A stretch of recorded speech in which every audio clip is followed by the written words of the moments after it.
just an email away. Corporate listen, tell us what to say. Explain the video, imaging radio, slang local cars, reading IBRs. No, it ain't no stars. No, we're the middle class VO podcast. The middle class VO podcast.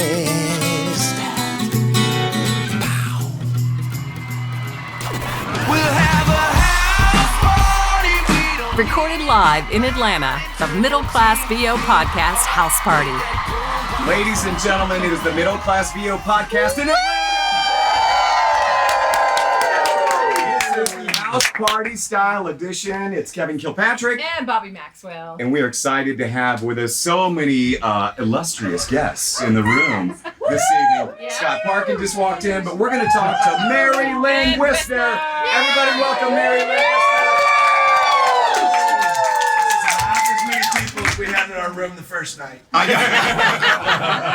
Parkin, ladies and gentlemen. From the back row, Scott Parkin. I was just saying, I'm glad I'm not on the 17th floor. No, Mary Lynn, we're going to make this so easy for you. How are you, by the way? I'm just doing fabulously well because I'm done. Yeah. So, Mary Lynn, we've hi. got all Caw. of these folks here that are experiencing VO Atlanta for among their first time. And some of the questions, we're going to ask some questions for them. And from your perspective, when somebody is getting into voiceover, what should they focus on? Should they focus on a genre? Should they tap around and try a few different things? What is your opinion on that? I think before you do anything, get coaching. Hey, get coaching. Get coaching Yeah. because then you're going to find out what genre you might want to journey on down. And then you might find out there's many genres you'd like to do. But coaching and acting lessons, improv. And how soon should they get their first demo once they've started? I don't think there's any time frame. I think when you're ready, and your good coaches will tell you when you're ready. If you have an agent at the time, they'll tell you to go get one, but most people don't get the agent until after they have the demo. But you definitely do not want to take one class and then get a demo. So you do lots of coaching with different coaches. And then you see, I like to say, when you're ready to make a demo, kind of the same way when you're ready to get married. You just know. Wow. Or when you're ready to not be married. You just know. Changed demo producers. There you go. There's a custody battle over the old That's demo. right. The old demo. Just make your choice good. Start over, reset. Sometimes you need a refresh. Mary Lynn, you're a treasure. Thank you. Mary Lynn Wisner, Thank you. everybody. Dave Walsh. Dave motherfucking Walsh in the house. I'm another treasure. Anyway. Actually, you don't mind if I actually pour a cocktail while you're talking, do you? Do what you like. Grab what you like. So there's bourbon, there's scotch, there's a little wine, and there's Oh, the wine. whiskey. I'll do a little bit of the wine. I'm actually putting wine over ice, which is horrifying. But I'm doing it. Leave me alone. You're putting red wine over ice. Oh, stop it, all of you. What's wrong with you? I like a little chilled. That's all I'm saying. Hi, kids. Dave's got some grape juice going on right here. That's how I'm doing. Yes, kids. Hello. Going, I feel like. Great. It's been so much fun. So much fun with all these animals. They're all animals. It's wonderful. So if y'all don't know, Dave Walsh is one of the premier, like Mary Lynn, one of the premier voice acting coaches in all of the land. And he teaches the, The True land. Tell method, which is, I call it a long burn. I call it a long process. It is. For It some. is a long run for some people, like yes. Myself. So for everybody, but Yeah. Dave, tell us quickly about your process. No, it's really just about talking authentically. And this has been the whole conversation from everybody this week, which has been amazing. First of all, everyone has brought such vulnerability to this week, and every conversation and every panel has been about this, and every workshop. It's wonderful. It's really wonderful. Deborah Wilson really set the bar on her keynote, talking about vulnerability and authenticity. So that's what this is all about. Absolutely. I think that blew everybody away. Totally. Absolutely. It was awesome. Yeah. You've been on some great panels. Oh my God, awesome. The coaches panel we did, and again, what everybody brought to it was so cool, and the questions that people asked, and the promo panel was fantastic. Again, I think it's just the way people have responded to this. First of all, this thing is sold out, which is awesome. Never happened. Never happened in 10 years. So that says a lot about the industry and the fact that people are hungry for this kind of conversation. It's killer. It's awesome. Anything surprise you about the conference? To surprise me about the conference. I think the amount of people. I think the fact that everybody was so friggin' excited to get back together again and see people hug and do their thing. I think that was awesome. That to me was the best. Awesome. Dave Wallace, everybody. Woo! Can we get Scott Parkin over Scotty, here? get in here. Here's my key if anyone wants to go make a cocktail while I'm out. Play hard to get with us. Jesus Christ. Scott Parkin, Hi, good to see guys. you, my friend. You can talk into that microphone right there. That's a good idea. Yes. Scott, good to see We'll you. my always friend. have. Oh yeah. Scott is a. Can I call you an improv master? No. No. I'm an there are so many people. I don't think you ever master it or surfing, because the ocean and then, hey, can we just bring it down just a titch? Just a titch. These are omnidirectional. It's omni is Latin for lots. Okay. I don't feel like I ever master it because it can go any direct. Yeah, You've seen it go. We've gone like, yeah, that was great, or oh God, what the hell happened there? Yes. Yeah. You never know. I'm an improv specialist. Let's say that. Improv specialist. And Scott, I can tell you one thing. Scott is incredibly passionate about what he does when he's coaching improv. Where did that come from? Why you just really want to help people? I've got very little in my life, I guess is what I'm saying. No, I learned from great people. Randy Bennett was one of the founders of the Groundling with Craig Strong, and Vanessa's here, worked with Gary Austin, one of the founders of the Groundlings. These people taught me really early on that if you're going to do it, do it. I'm kind of that way. I don't know if you. I seem pretty buttoned down. I seem like, but when I'm gonna go, right? If it's St. Patrick's Day and we're going to a party, I'm wearing green. If we're gonna get pitchforks and burn the fucker down, I'm gonna do that, right? I'm gonna have a pitchfork and a torch. I heard you had a little improv yourself. You had to be moved from room to room to room. Oh, here's the funny thing about, let's not talk about it.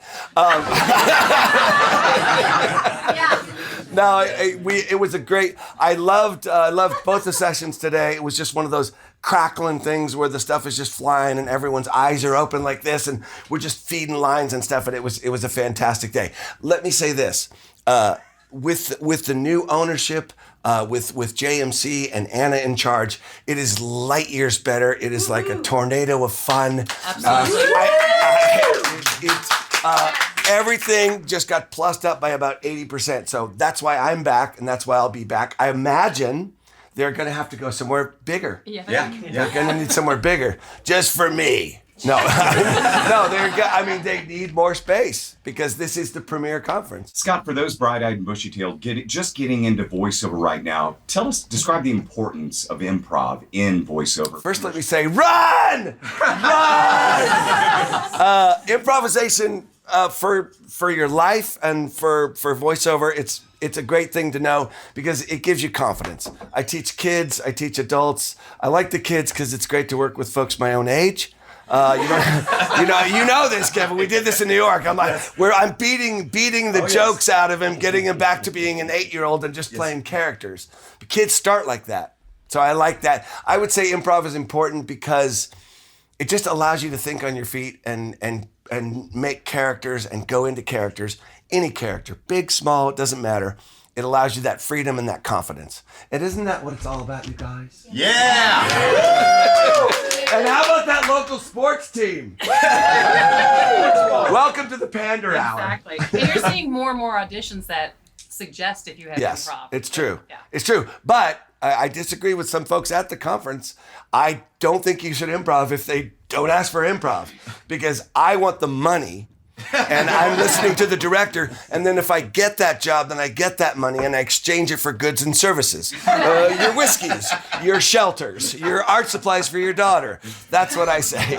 And as a director of commercials and a writer of commercials, if someone goes, hey, you know what? You spend a lot of time fighting for clients and non-creative people and lawyers.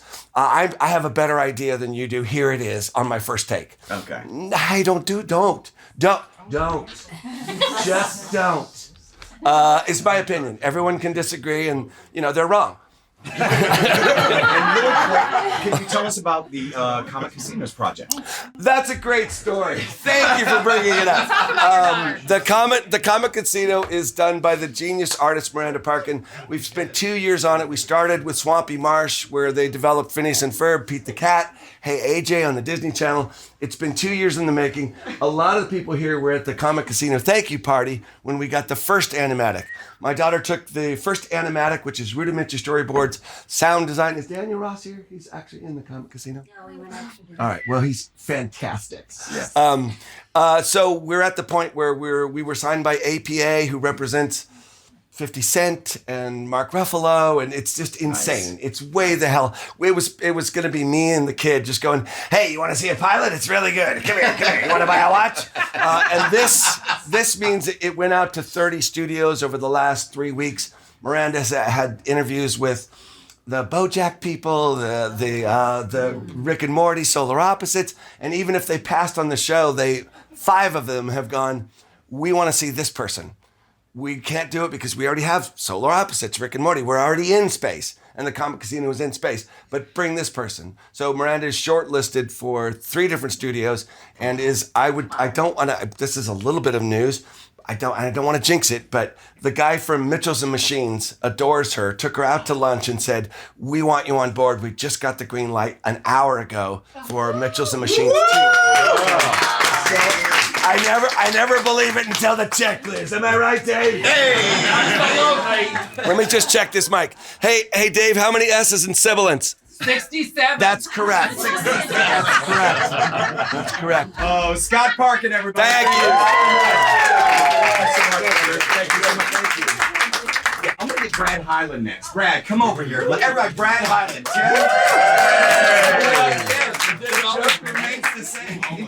I want to talk about Brad Hyland's story because, Brad, you took a different path to voiceover. Can you, for some of these people that are just getting here in this conference, this is among their first couple of years of doing this, can you tell us briefly your story and your voiceover career journey? Because it's inspirational, man. Okay. I always wanted to be a voice actor. I didn't even know what it was back then, but the Christmas show, what's the famous one? Rudolph the Red-Nosed Reindeer. I knew all the characters and did them all, and then I grew up and I became a voice actor that I always wanted to be. So I got trained about 32 years ago first. And I had my demos done. This is before home studios and the internet and all the fun stuff we have now. And started getting traction. And then my regular job was just too much. I had to pay for diapers and soccer and braces and all those things. So I put it on the shelf until 2015. And the company I worked for sold, so it wasn't the same company. And during a bicycle ride, my wife said, "You're going to do this." So she convinced me, and I quit that year, and I went full time in 2016. Wow! And now you're presenting in 2023. That's pretty cool. Oh, yeah. That's an incredible story, man. Seriously, that is truly inspirational. Was it nagging at you that whole time during all that time? 28 years, I guess it was? Yeah, because I was doing stand-up comedy, and I was in a band. I was singer in a band, and just so many things that I wanted to do to perform. And I did voices, and I imitated the owner of the company, and and everybody knew this is what I should be doing. And I have all the support of all my friends from the last 40 years, knowing that I'm doing what I was born to do finally. What were your sessions this week? I did one on just sort of the ABCs of growing, starting and growing a business and what it takes to make it flourish. And then this afternoon, I did sort of a focus on success with casting sites and how to get the auditioning process done quickly and get out of your own way, so you can get successful. So it was really fun. Congratulations. That's a good turnaround. Thank you. Yeah. Excellent. Brad Hyland, everybody. Thank you. Can we get Tim Friedlander over here? Ladies and gentlemen, Tim Friedlander. So, what's happening? You are celebrating a big anniversary this week, aren't you? Yes. Tell us all about it. These shoes are 3 months old, and I'm very please for them. We are celebrating the 1-year anniversary of the announcement of NAVA, of the National Association. We not even the formation, just the announcement. We actually have been around for 4.5 months. Wow. So we launched in November, which Tell is. everybody what NAVA is. So NAVA is the National Association of Voice Actors, and we are a 501c3 advocacy group for the voiceover industry, FICOR union and non-union, to help advocate for and the advancement of the voiceover industry within the larger entertainment industry within Hollywood, the U.S., and the entire world. And can you say insurance? Health insurance. And we have access to health insurance as well. National health insurance for freelance voice actors. What are some of those? What are some of those specific goals in advancing voiceover? I think the biggest thing right now is, at least within SAG-AFTRA and within the general entertainment industry, is the understanding of what voiceover actually is, how we operate, how we work, how we price our jobs, how we get paid, how we operate, which is completely different than anything on camera. And for so long, the voiceover has been tried to get pushed into this on camera rate guide and contracts, and we don't operate the same way. We don't operate at the speed of on camera. We operate at audition on Sunday, book the job Sunday night, record Monday morning, get paid Monday afternoon, and the union can't work at that speed currently. And so we're hoping to hopefully bring all of the parts of this industry together to make everything better for everybody who is in here, regardless of whether you are union, non-union, or FICOR. Excellent. For more information, people could go to navavoices.org. All right. And I have one more thing to say, though. Yes. The reason we are here, because we launched based off of a donation from Bev Standing, who donated. Bev is here. Bev is here. So, Bev, come up here, please. So, if anybody knows, Bev Standing's lawsuit with TikTok that she went through, they did a fundraiser for that. Yep. Yeah. Let us segue into that story then. So they did a fundraiser, GoFundMe to help pay for all of the lawsuit, essentially. And we'll get the lawyers tell that story. But it's amazing you evolved that way. And so when they were done and they were able to win against TikTok, she donated those funds to the Brad Venable Fund, which became NAVA, so basically her donation from that is the foundation of what became NAVA. That's incredible. That's it. Awesome. Thank you. Voice actor, producer. Are you coaching at all? Or no, there are enough great coaches in this industry already. Okay. So, well, yes. Voiceover industry leader. Thanks so much for being here. Thank you. Jace, where's Jace? I'm going to get you in a minute, too. All right. Bev, so let's segue into, does everybody know the Bev Standing TikTok story? A lot do, but a lot don't. Chris Brown just found out. Bev, if you would, here's your mic. Tell us the Bev Standing TikTok story, please. I was hired to do a voice for a text-to-speech job. Fun. Actually, no, I was hired to do the voice for what is it? It was Chinese e-learning company or something? For a translation app. Okay. And I did 10,000 sentences like this. And the next thing I know, I was the text-to-speech voice of TikTok. So that's Without how that... your permission. They were not my client. Yeah. So it was a business decision that they were not my client and they can't do this and it's wrong and the industry needs to know. And so I filed a complaint against ByteDance and the world knew. And you won. And I won. They took my voice. Did you feel confident that you were going to win? No. Yeah, it's David and It's a $69 billion company at the time. But the bottom line was, as much fun as I would love to say, hey, I'm the voice of an app, my business said, you're not my client. You can't have my voice. It's my voice. I have control on it. And I will continue to do that with every client I own. And I felt that it was something that, win or lose, the industry people, the voiceovers in the world needed to know you can stand up for yourself. So I did it from Nowhere Land, and it's now a topic at every conference, at every workshop, at everything. And I can't ask for more than that. You did a lot of interviews after that, helping. Oh, I'm still being interviewed. As a matter of fact, the Washington Post is doing a spread. They just came up and did a photo shoot at my house. It's like, okay, so this is still a topic of conversation, and that to me is a win as well.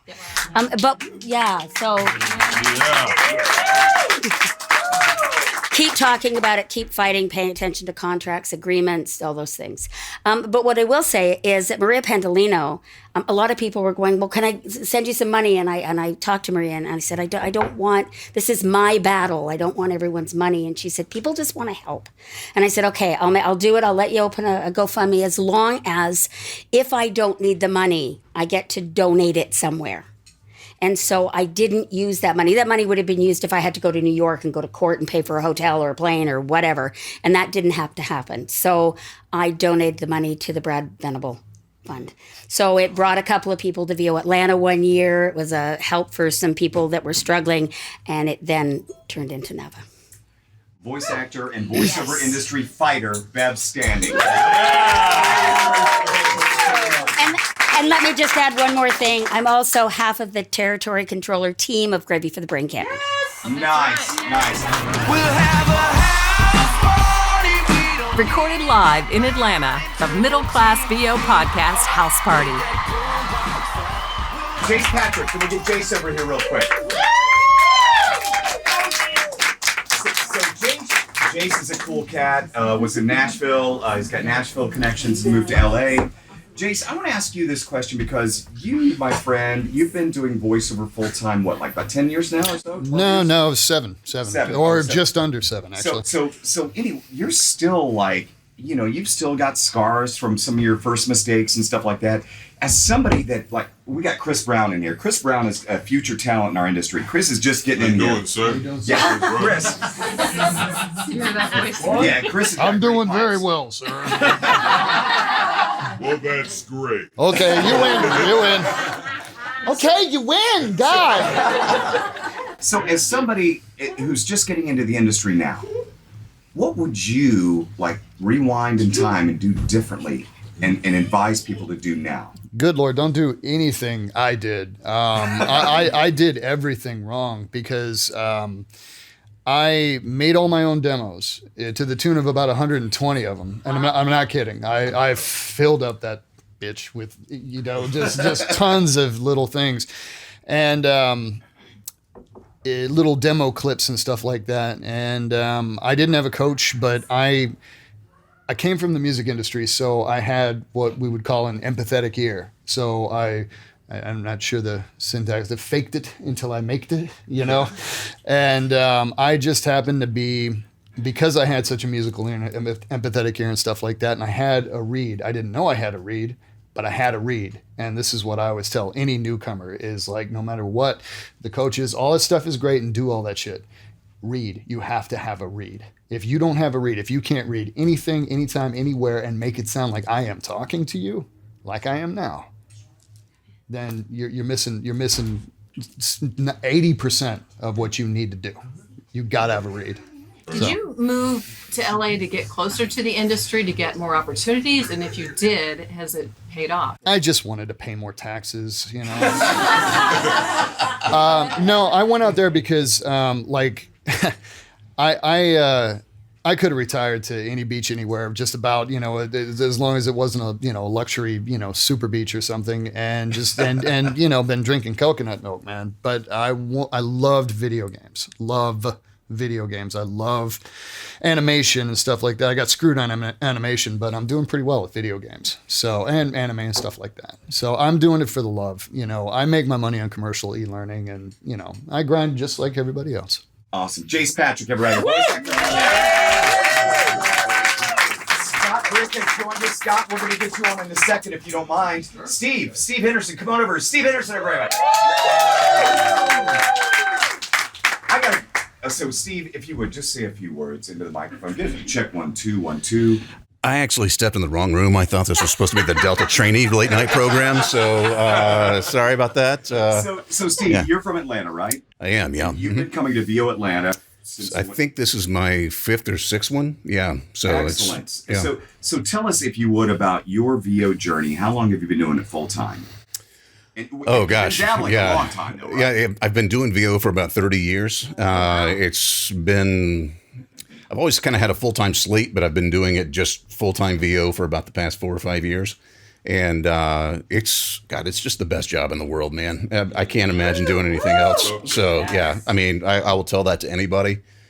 I tell everybody that I meet that wants to do this, they ask me, how do I get into it? I just tell them, tell everybody you do this, because start to identify with it. Because, I mean, how many voiceover people did you meet this week? You know what I'm saying? Yeah. The answer is always zero, because we don't have a storefront or a shingle, you know? So tell them, because even if you're not right for the gig, they'll probably call you and ask you, do you know somebody who is?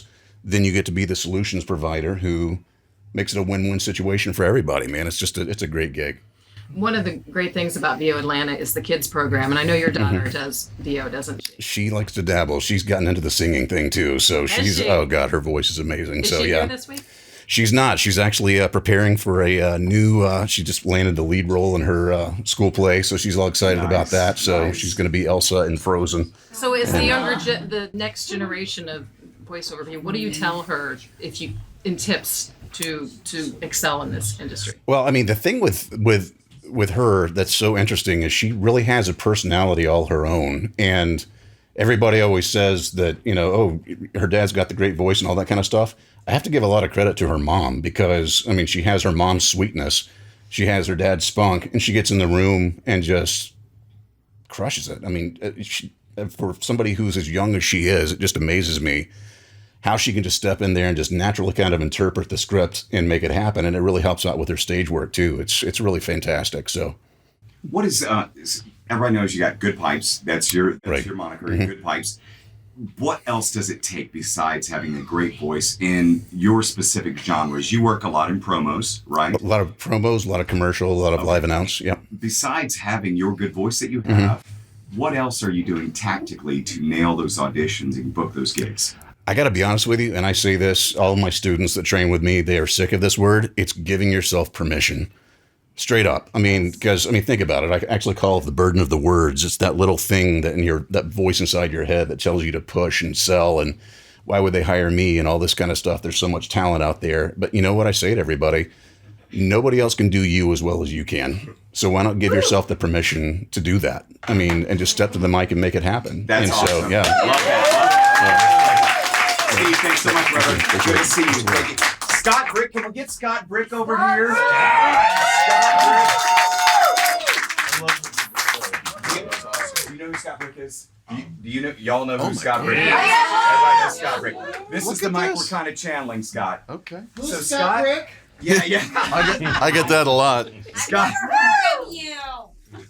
Scott Brick is one of the most prolific audiobook narrators in all of the land, and has been for quite some time. And Scott has become friends of the podcast. And Scott, so when you are, thanks for joining us, by the way. Of course. For our house party edition style of the Middle Class VO podcast. How do you get, when you're auditioning for a gig, because believe it or not, Scott does occasionally have to audition for gigs. All the time. A lot of times it's All the offer time. only. Well, sure. Sometimes it's offer only. Sometimes it's offer only, yeah. But anyway, how do you get in your zone? When you want to book a gig, when you got to audition, how do you get in your zone?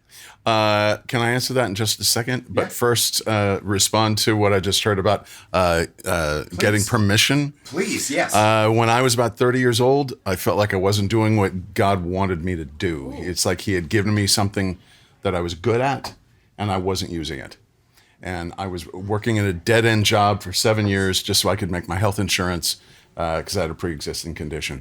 And I remember going to my former pastor, who was then, he had left the ministry and he became my life coach. His name was Jim Kermath. And after months and months of complaining that my life wasn't getting better, he looks at me dead in the eye and he goes, "Do you need my permission to quit?" Wow. And that really took me by surprise. So when I just heard that, it really struck a chord with me. And I said, What are you asking me? And he goes, I'm being serious. Do you need my permission to quit? Because you complain every week, but you don't do anything about it. And he says, it's valid. If you need permission, I understand. I give you mine. You have my permission to quit. And I did the next day. Wow. And I spent the next 3 years as a freelance writer, then as a screenwriter, and then in 1999, I became an audiobook narrator. So anyway, that is absolutely valid. I tell people that in my class all the time. You know, can I put a character voice on the narrative? Even though the narrator isn't the character in the book, I say yes. and they'll struggle with that. And I say, you have my permission. You can give yourself your permission, but if that doesn't work, I give you mine. Excellent. Yeah, because it's a valid thing. And so again, thank you for saying that. Yeah, that's great. Yeah. So getting how do into I the get zone. getting into the zone? What I try to focus on is I have a fundamental belief that every single person in this room, for whatever gig that you have been cast in, you have been perfectly cast. Otherwise, you wouldn't have the gig. Right. You're perfect for it. So go out there and kick its ass, right? Go out there and own it. I'm like, well, it takes a leap of faith, that whole, okay, am I perfectly cast? Yes, you are perfectly cast. I think our number one job, the first thing that we have to do as VO performers is to tell our inner critic to shut the hell up. Yes. And because if you don't do that, then you cannot share the best and the worst of you. And if there is no sharing, there is no story. And there is no art. So I tell my inner critic to shut up. I remind myself I'm perfectly cast. And then I focus on what feels right. Then I'm in the zone. Can anybody do audiobooks? And if not, what is the big thing that will keep somebody from doing them? I mean, what is the thing that is it being in the booth for hours and hours? Well, to be honest, I quote Sean Pratt all the time. He says, people ask him all the time, can I be an audiobook narrator? And he says, and people think he's being facetious, but he's not. He says, go to your library or local bookstore, wherever, get something at random. A book, a magazine, a newspaper. Take it home, put a chair in the closet, set up a music stand, turn on the light, close the door, start with page 1 and read for 8 hours. And if you still feel like doing it the next day, then give me a call. And I've quoted this so often that people start attributing it to me. I'm like, no, I got it from Sean. But it's true. Not everybody is wired to do an audiobook. I barely am. I mean, I get cabin fever really easily. I want to be around other people, but I can handle it. Not everybody can. So, are the Audis next week? The Audis, 2 days from now. Yes, that's what I thought. Tuesday. You're up for narrator of the year, correct? Yeah. Not surprising. I don't think everybody knows for a book that had narrator of the year in it, a character. Yes. The book is called, amazingly enough, Narrator. Yeah. And in it, there's the main character goes to 2 Audie Award ceremonies. And at one point, he goes to his table and he passes me. He passes me and my fiance and Pat Fraley and Ray Porter and Simon Vance. And I read these names aloud. And I said, well, that was my last Friday night. This is my social group in Los Angeles. Good luck. Thank you. I appreciate that. Rick, everybody.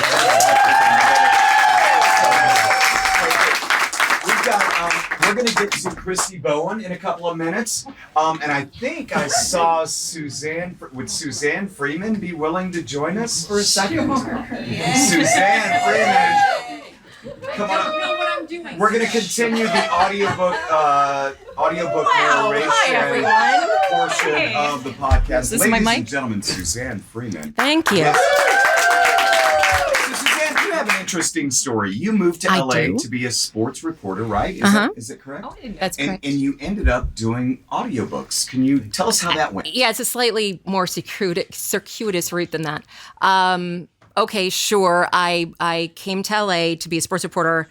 I ended up getting a sports agent for sports reporting who got me a job as a poker reporter. And I knew nothing about poker, and I still know nothing about poker. But I hosted a couple shows for poker.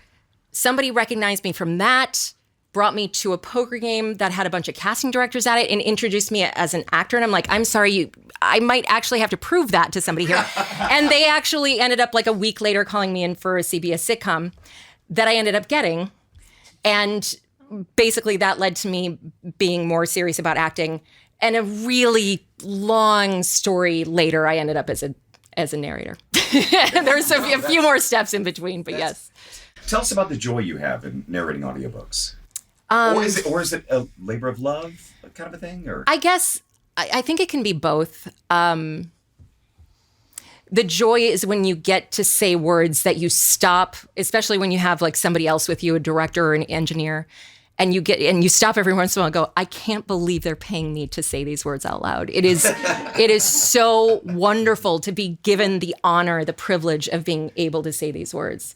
So that is the joy. And sometimes it's a labor, but it's all in the effort of storytelling and entertaining people. And regardless of the story I'm telling, even if it's not my jam, it's somebody's jam.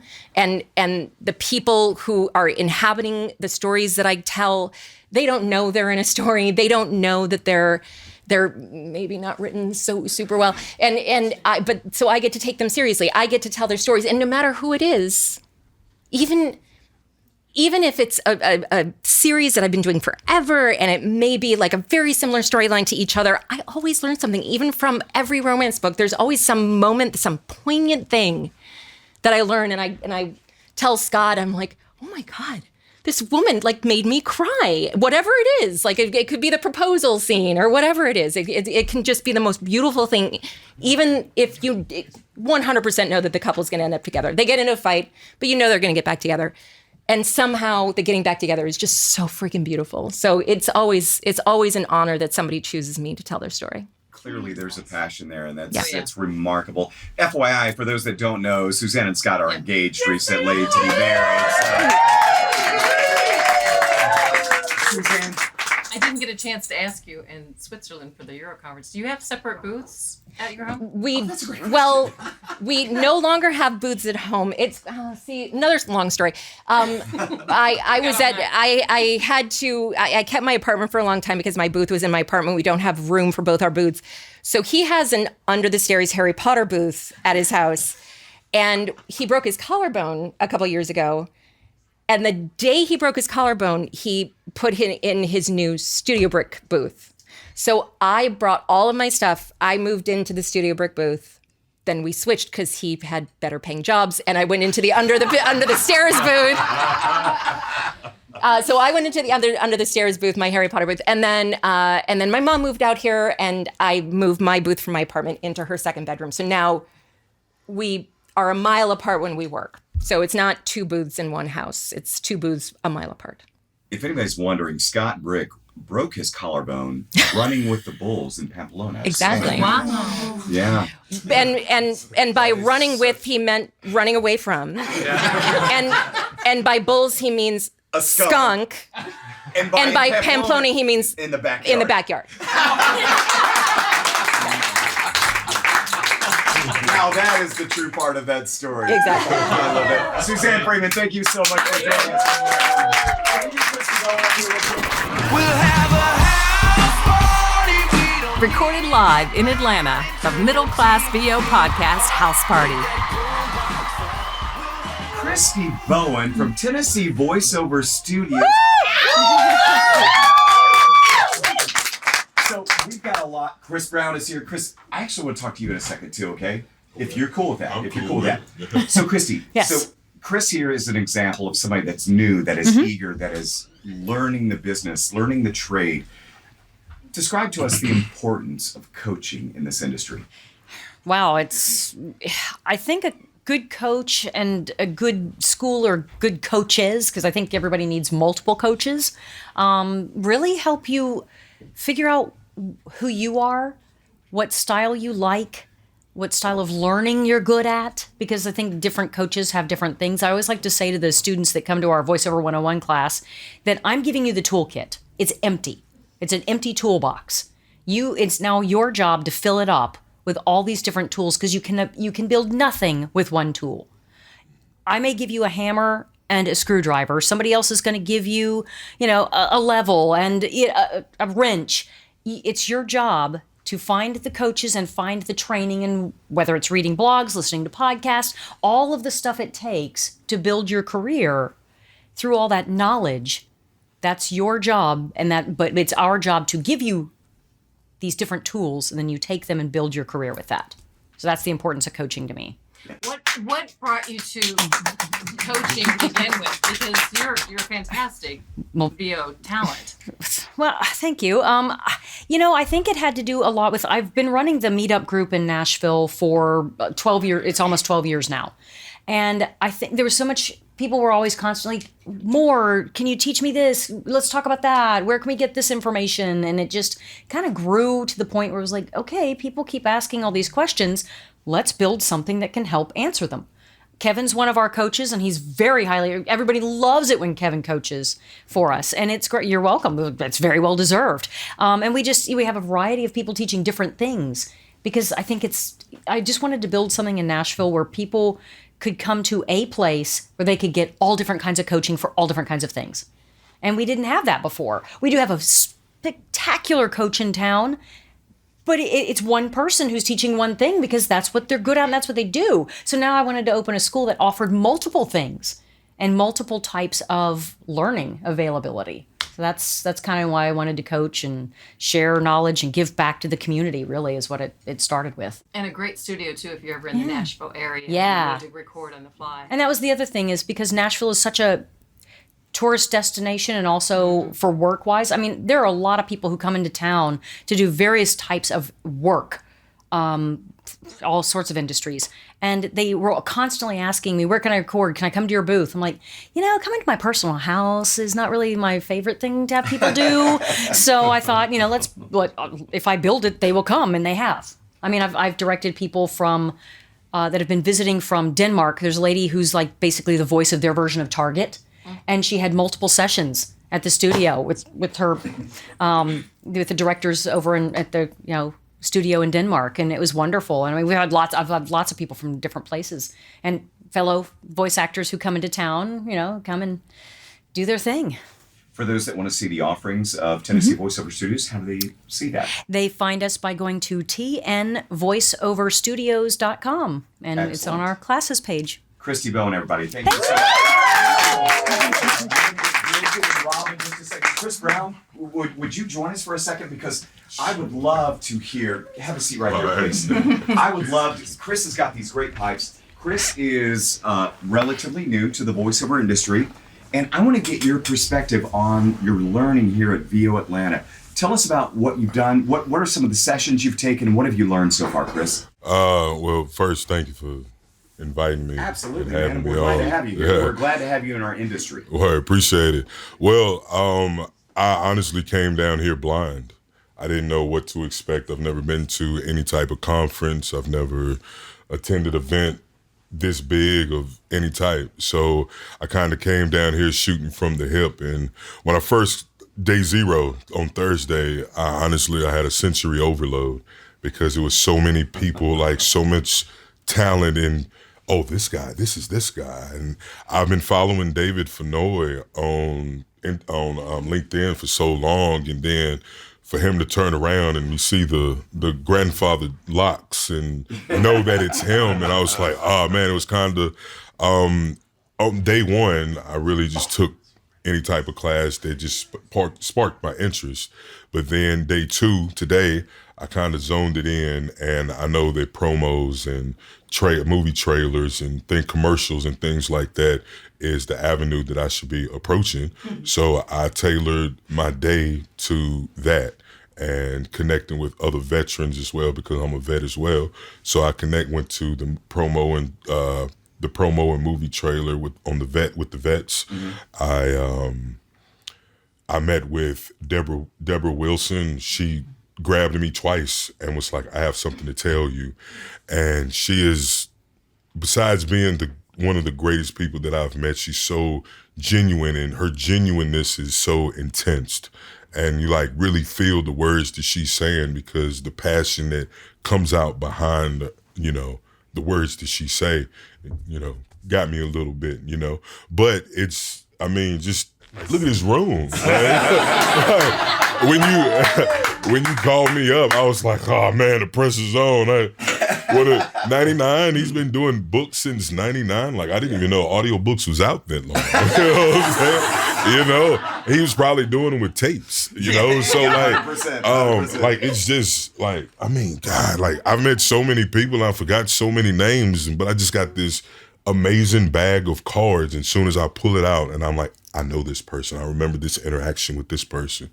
So like this whole event has just been like beyond outstanding. Like I don't think I could speak enough about how good this event was and honestly how life-changing it was for me You know, you to be a had part of it. exceptional pipes.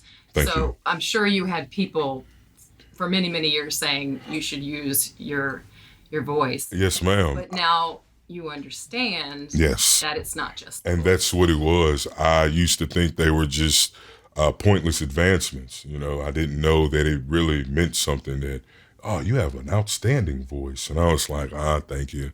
But then honestly, I got tired of the compliments. And I was like, how can I change this?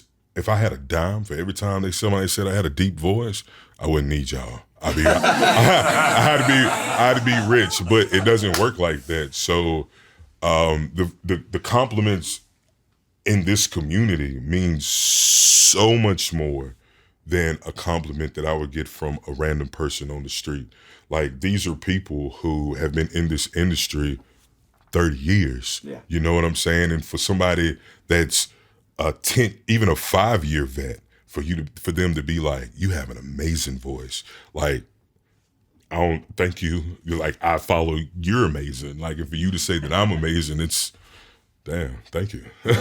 Sounds like you definitely have all the passion to succeed. In I what do. you I had to change my mentality, you know, to figure out where I needed to be, who I needed to talk to, and really learn that it's about a community.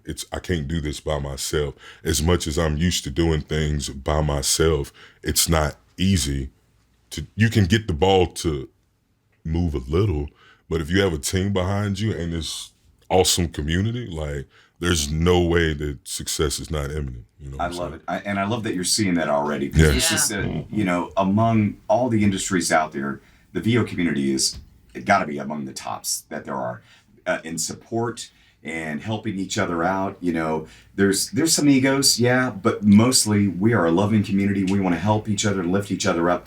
I want to know, Chris, this is your first VO Atlanta, right? First VO, yes. What are your next steps? Well, step one is to decompress. Like, this was like the best so much that I've ever had. I've had to just escape a few times just to gather myself and re-enter this wonderful battle, you know. But decompress and go through my bag, because as I've talked to so many people, and I don't want to lose those connections. I used to be the type of person to be like, yeah, hit me up. I'll be around. But this ain't that type of game. Like, these people are where they are for a reason. So they want to help me. So I need to reach out for the help. So I'm going to be dabbling in that bag for the next week, just typing emails, following on Instagram, reaching out to phone numbers that I've got. Like, nobody has told me, don't call me. Like, you're not, you know, everybody that I've met here, 100% has been like, you have amazing pipes and you can go far in this industry. Take this card, hit me up when we get home.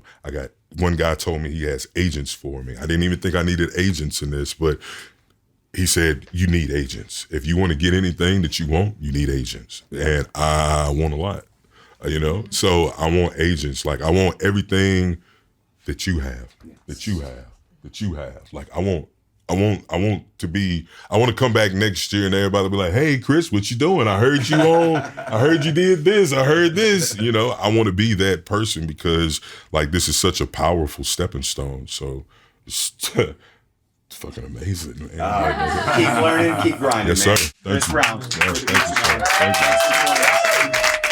Let's go from one deep voice to another. Yeah. Texas Rob Reed. Texas Rob Reed. Rob Reed, everybody. So Rob Reed comes from a long career in radio. Rob got into the voiceover industry several years ago and is just killing it in many genres. Rob, what is your advice for folks getting into voiceover right now in this day and age? You know, take a step and do it. Be specific about what you want. First of all, not just a broad, I want to do voiceover. Yeah. But be specific and kind of know what you want in advance, and then do something about it. Take action on that. Chris is a perfect example of that kind of thing. So, kudos to you, man. I love listening to you. And we need to talk too. So yeah, just take action, I think, is the first thing that you need to do.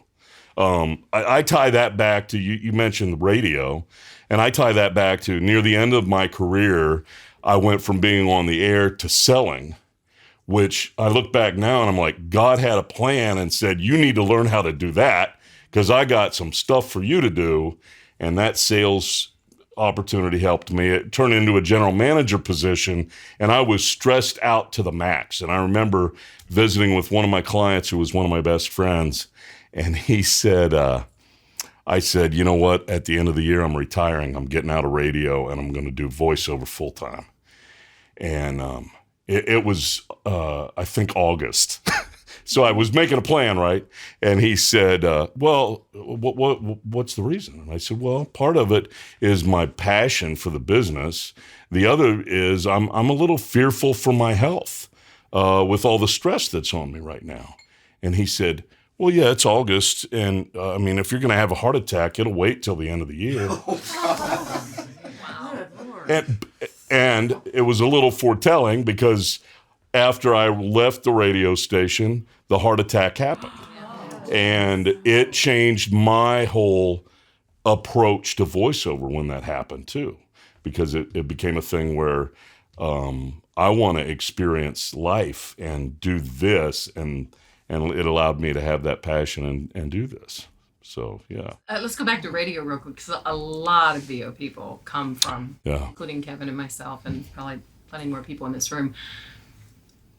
What did it take for you to figure out that it's not just the announcery voice that's not really going to big time, and just to tell the radio people out there what it needs? Yeah, well, the first thing, I mean, those of us that came from that radio background, we had that one money read that we would go to, and most of the time it was loud and it was bombastic, and it was our selling voice that we jumped in, and quite frankly, I don't know about you guys, but when I was in radio so many times, oh my God, I got 7 spots to cut before I can go home, and it's like as fast as I can get them going and get them out the door.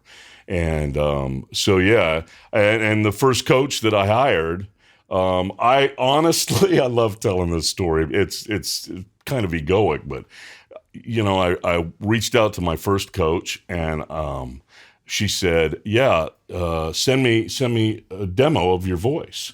And so I sent her my production air check, and she listened. And in my head, how this was going to go was she was going to say, "Oh my God, I have got to get you to this agent and this agent, and you're just going to explode." And she said, "You have a nice voice, but you don't know how to use it." I think that was probably the first sign. Excellent. Rob Reed, thank you so much. Rob Reed.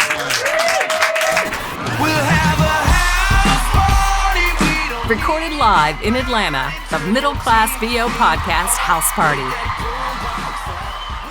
Bridget Reel, everybody. So, Bridget. What's up, my Normandy siblings? Oh, Normandy, Switzerland. And Switzerland. Yeah, this we'll is always true. have Normandy. We'll always have We love Normandy. you like a second cousin. I know, right? So you deal a lot with the business aspect of Mhm. voiceover and managing your business. What have you learned in your voiceover journey about the importance of managing your business and your time? Ooh. It's funny because I tell people a lot of times, like, do as I say, not as I do, because I am squirrely. You know, like I am like all over the place. I think honestly, because I am that way, like organization is so key. You know, and I mean organizing everything from, you know, your studio space, like making sure that, like, as I said this weekend in my productivity prowess class, that like and actually in the VO Organize Your Business class, like organize your studio first and foremost, like make it a place that when you walk into it, it cues and triggers flow and productivity and working. Make sure that you're separating those spaces from, the places where you're like napping or eating or not doing stuff. Like you want to make sure that you're like walking in there and you do that. So in terms of like managing your business, like make sure that you are setting yourself up for success, like even from the little things that you do. If you wake up in the morning, like whatever it is you want to start your day with, I call it trigger dressing or cue dressing. Like if you want to work out first thing in the morning, get up and get into workout clothes. If you want to like get up and get in the booth, like then whatever is going to be, your quiet clothes, like get in your quiet clothes. As Debbie Derryberry calls them, your quiet clothes, so that they don't like, pick up on Mike. And, whatever you have to do, definitely do that.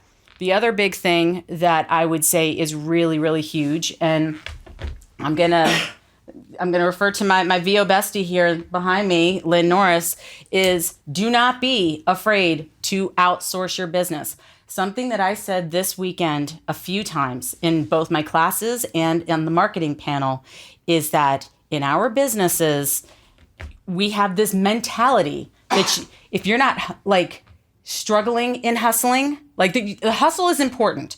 But if you're struggling, like if you're not struggling and like constantly stressed out of your mind and like, staying up to all hours of the night and putting in like 18 hours a day and whatever, like that, oh my gosh, then you're not really legit, right? There's this whole idea that like, you have to constantly be like going nonstop. Well, if you worked for a 9 to 5, in the HR department, they're required to put those employment laws up on the wall that say you can only work a certain amount of hours a day. You have to take breaks. You have to take some time off and this and that. So there are employment laws for a reason. So why the hell do we treat our small businesses like a sweatshop? Like, why do we treat ourselves like a sweatshop? Like, get yourself, like, be good to yourself. So know that in that part of that, if you're going to not necessarily be working yourself to an early death, build a team. Know that you can outsource certain things. And so Lynn and I, we created, with Miranda Ellis, we created VA for VO, which is the very first and only voiceover outsourcing resource company. Yeah! So, I give all credit to my girl. Get up here. Come up here. I'm behind you for a second. Yeah. So a question, you're one of those talents that now live in Europe, and is that a hindrance, or do you get the jobs earlier because you're 6-7 hours ahead of us? I'm the most transient voice actor I think on the planet right now because I move every 3 years. My husband works for State Department, so we're embassy hoppers, and we moved from when I started off in VO. We were just moving to Rome, and then we moved from Rome to Lisbon, and then Lisbon now to Copenhagen. So it's definitely interesting moving all that time. But I think I get more stressed out when I come back to the States because I'm closer in the time zone to like my agents and the clients and everything else. And I'm like, shit, I don't have that little 5-hour buffer for me right now, that 6-hour buffer. There's something really nice about being able to get the work to my clients like faster and, or while they're still sleeping, it's like I get it, the night before or whatever. And then I wake up and I can actually get to it. So yeah, it is kind of nice. It's proof in the pudding that like you can do this work from anywhere. And also like no matter your circumstances, not to like turn this like a little bit downward for a second, but in 2020, right when this was being canceled, I got stuck in the US for 7 months because I came back for I came back to come to VO Atlanta, but I came back a little bit earlier because my mom had been diagnosed with cancer. And then the whole world shut down and I got stuck here for 7 months. And I moved 15 times in 6 weeks. I was going from like hotel room to hotel room to like my brother's house and back to hotels and this and that. Like, so I was living out of my VOMO and I was setting up like, booths like all over the place. But it's just proof. Like I worked more than I ever worked. Like my business exploded with COVID. Yeah. Like, so you can do it no matter where you are, And that's when I got my first assistant, which was really helpful because he helped me to organize my life. So Excellent. Bridger Reel, thank you so much. Yes. So we're going to start wrapping up here, but thank you all so much for coming to the house party edition of the Middle Class VO podcast. Is there anybody here that is watching, listening? Does anybody have any questions for anybody else here while we're here, or are we going to wrap this up? Any questions from anybody? Wrap it up. We'd love to hear y'all's voices. Thank y'all for coming. Actually, can I say something really quick? Yeah, Brad, come on. This is my first Atlanta VO. And if there's anybody in this world that is, Come here's the mic. Yeah, oh, come on, Brad. Okay. Dive in, man. Have a seat. I'm from the music industry, which is like 50% egos. And when it comes to helping, and this has been a culture shock to me, but Kevin, I took one class with Kevin, and that's all he knows from me, has been the most helpful and introduced me to all kinds of people. And that's the greatest thing about VO, is this whole culture of helping you and getting you further along in your journey, in your career. And it's been absolutely awesome. Well, thank you for saying that, man. I appreciate it. Thank you so much. From my perspective, I've been doing this since 2004 full time, and I've had so much help along the way. And so I can't help but to give it back and pay it forward. And I guarantee if you do that as you go along your voiceover journey, you're going to get it back. Okay? That's just how it goes. Right, Bobby? Absolutely. Who's coming back next year? Oh, we're the Middle Class VO podcast. Middle Class VO podcast. And that's it. Thank y'all for coming. Does anybody want a drink?